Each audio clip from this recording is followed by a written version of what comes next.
this day a durable instance of political innovation regarding borders, geopolitics, populations, minorities, and ideology. It will be now up to the outstanding international lineup of speakers at this conference to enter into a depth international cross-disciplinary dialogue of the treaty and its provisions, its relevance today, and its role in the evolution of relations between Greece and Turkey, as well as the geopolitical balance within the wider region. Today and tomorrow, we shall have the opportunity to work through a well-structured and exciting agenda which revolves around the most interesting and rewarding aspects of the Lausanne Treaty. The conference will conclude with two panels which will set out to examine the significance and relevance of the Lausanne Treaty today through the lenses of Greek and Turkish academics and diplomats who dare to ask what it will take to sustain the Lausanne Treaty and make it the basis for a productive dialogue between Greece and Turkey. We're proud and honored to have you here, and we're looking forward to discussing an issue of extreme importance for the future stability and growth of the Mediterranean region. I sincerely hope that you will enjoy the conference. Thank you.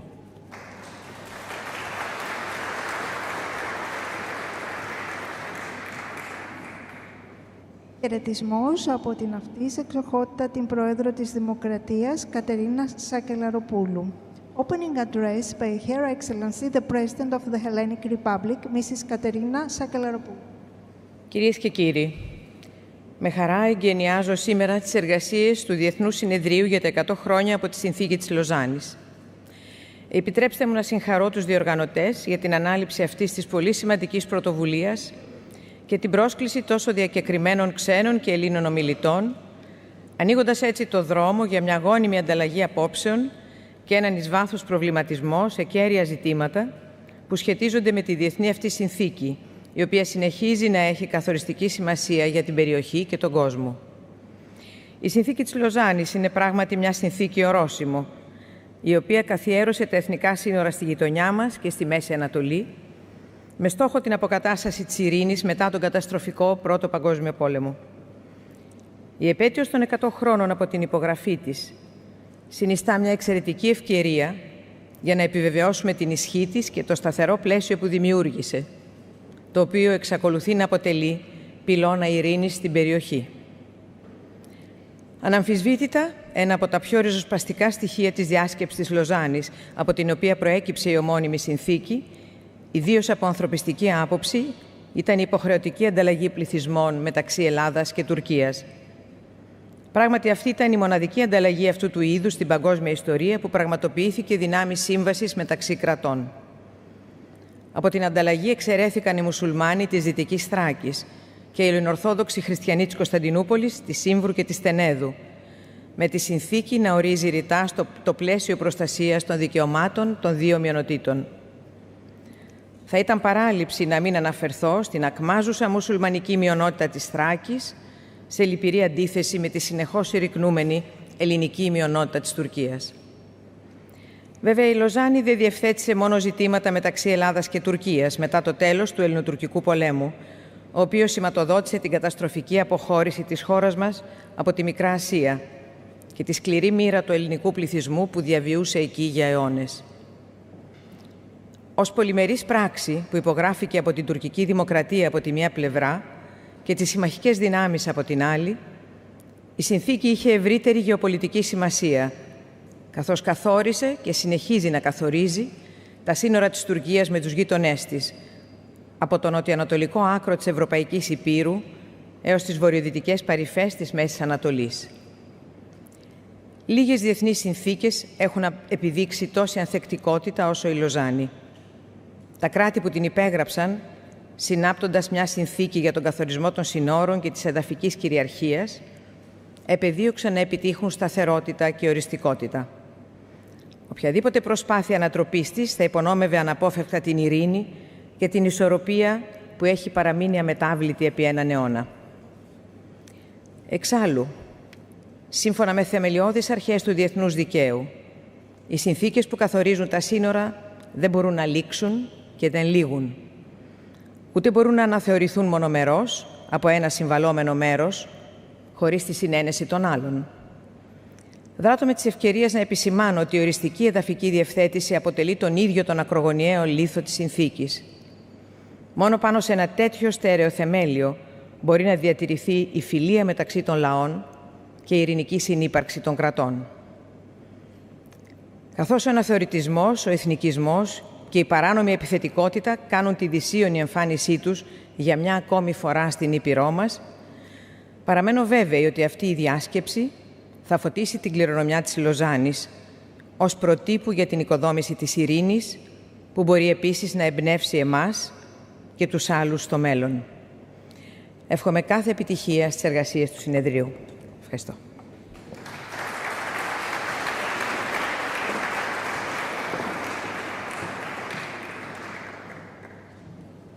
Χαιρετισμός από τον ομότιμο καθηγητή του Πανεπιστημίου Αθηνών, κ. Λουκά Τσoukalis, πρόεδρο του Διοικητικού Συμβουλίου του ELIAMEP.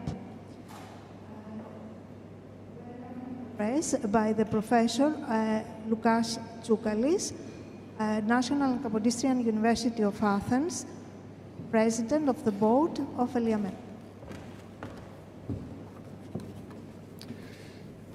Εξοχότατη κυρία Πρόεδρε της Ελληνικής Δημοκρατίας, Your Excellency, Madam President of the Hellenic Republic, distinguished guests, ladies and gentlemen.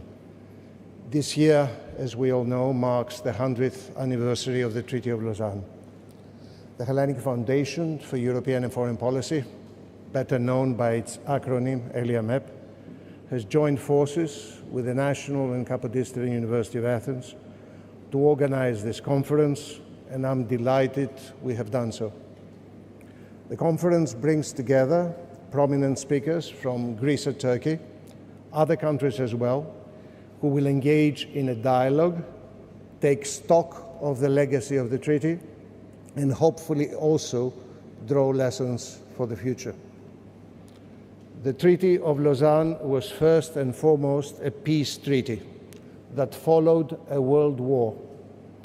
It also came very soon after a long and bloody war between Greece and Turkey, and it was preceded by an agreement for the exchange of populations between the two countries, which was obviously an extremely painful experience for the more than 1.5 million people directly involved.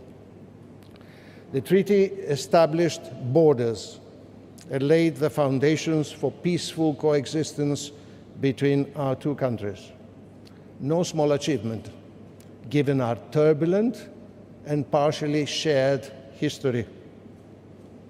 The two countries took a big step further by signing a friendship agreement in 1929.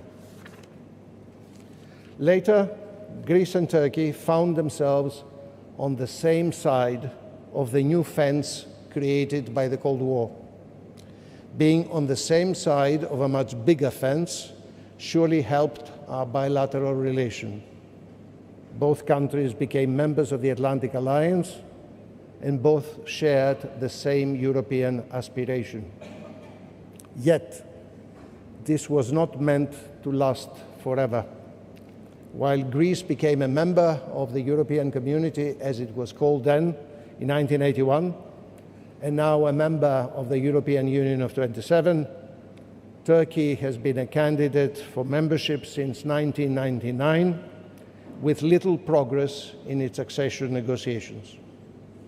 In recent years, Turkey has also become a rather idiosyncratic, this is a Greek word, member of NATO. Our bilateral relationship has had many ups and downs. Alas, it has been mostly on the downside in recent years, with only short, bright intervals. Sometimes we have indeed found ourselves on the brink of war.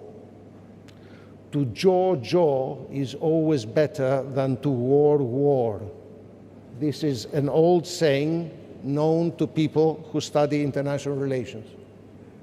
It means that dialogue is always preferable to war and warmongering. But dialogue requires moderation and perseverance from all sides. It requires respect for existing agreements and treaties. It also helps if those directly involved try to put themselves, even occasionally, in the other's shoes. Admittedly, this does not come naturally to many people, politicians included, who may be tempted to score nationalist points at home. If dialogue is indeed difficult, let us always bear in mind the alternative. And let us also look around in our wider region and further afield to remind ourselves of the awful things that come with war. We should draw lessons from our two great statesmen of the previous century, Eleftherios Venizelos and Kemal Atatürk, who, by reinventing themselves, they had the courage and the foresight to look beyond the ruins created by war. And in so doing, they established the basis for peaceful coexistence between our two countries. I should like to extend a warm welcome to all our participants. A special welcome, if I may, to those who came from other countries. Welcome to Greece, welcome to Athens. I wish you all a very successful and fruitful conference. May I also encourage you to dare think out of the box. It helps sometimes. Thank you very much for your attention.